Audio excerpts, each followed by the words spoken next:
អូខេទាំងនេះគឺជា tip ផ្លែផ្លែដែលអ្នកទាំងអស់គ្នាអាចនឹងមកដែលបានដឹងអំពីកម្មវិធី Microsoft Word ជម្រាបលាដល់អញ្ចឹងចំពោះអ្នកដែលមកថ្មីកុំភ្លេចជួយ like subscribe ក៏ដូចជា share វីដេអូនេះផងអរគុណទុកជាមុនបាទអញ្ចឹងយើងមកសិក្សាអំពី tip ថ្មីៗនៅក្នុងកម្មវិធី Microsoft Word អញ្ចឹងយើងបើកកម្មវិធី Microsoft Word របស់យើងសិនមកអូខេចំពោះ tip ទី1អ្នកនរគ្នាដែលបើកមកកម្មវិធី Microsoft Word ហើយឃើញមានចាញ់បែបនេះច្រើនគឺមានថានៅក្នុង Microsoft Word របស់យើងគឺចាញ់នៅគេហៅថា bordery ចាញ់ច្រើនបែបនេះហើយចង់បិទវាចេញរបៀបបិទវាគឺយើងអាចចូលទៅក្នុងពាក្យថា file ហើយយើងចូលពាក្យថា option ហើយបន្ទាប់មកយើងចូលពាក្យថា advanced ហើយយើងអូសមកក្រោមស្វែងរកបាទស្វែងរកពាក្យថា show document content ហើយយើងមើលពាក្យថា show text boundary យើងធ្វើការដោះ text នេះចេញហើយចុច OK នោះវានឹងបាត់ text boundary របស់យើងចេញហើយអូខេចំពោះចំណុចទី2វិញគឺអ្នកនរគ្នាដែលមានបញ្ហាលើការចាប់រូបភាពមកដាក់បែបនេះ insert រូបភាពចូលក្នុងរបស់យើងបែបនេះកម្មវិធី Word ហើយយើងយ៉ាប់ក្នុងការទាញវា move ទៅកាន់ទីតាំងផ្សេងៗដើម្បីអាច move បានជាធម្មតាយើងត្រូវមកស្ដាំលើវា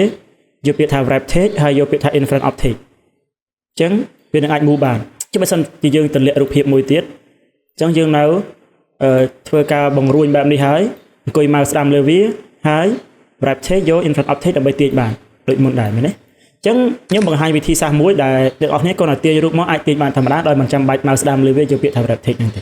អូខេដើម្បីអាចប្រើប្រាស់វិធីហ្នឹងបានអ្នកនរគ្នាគាត់ចូលទៅក្នុងពាក្យថា file ហើយចូលទៅពាក្យថា option ហើយបន្ទាប់មកយើងចូលពាក្យ advanced ដូចគ្នាហើយយើង scroll មកក្រោមបន្តិចយើងរកពាក្យថា copy cut copy and paste បន្ទាប់មកស្វែងរកពាក្យថា insert paste picture as កន្លែងនេះគឺអ្នកនរគ្នាដូរវាយកពាក្យថា in front of text យកបែបហ្នឹងមកហើយចុច OK បន្ទាប់មកយើងនឹងធ្វើការ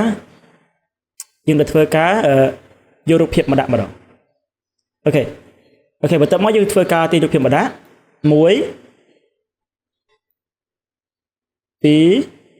បាទហើយយើងបរួញវាមកដើម្បីបង្ហាញអស់គ្នាបន្តិច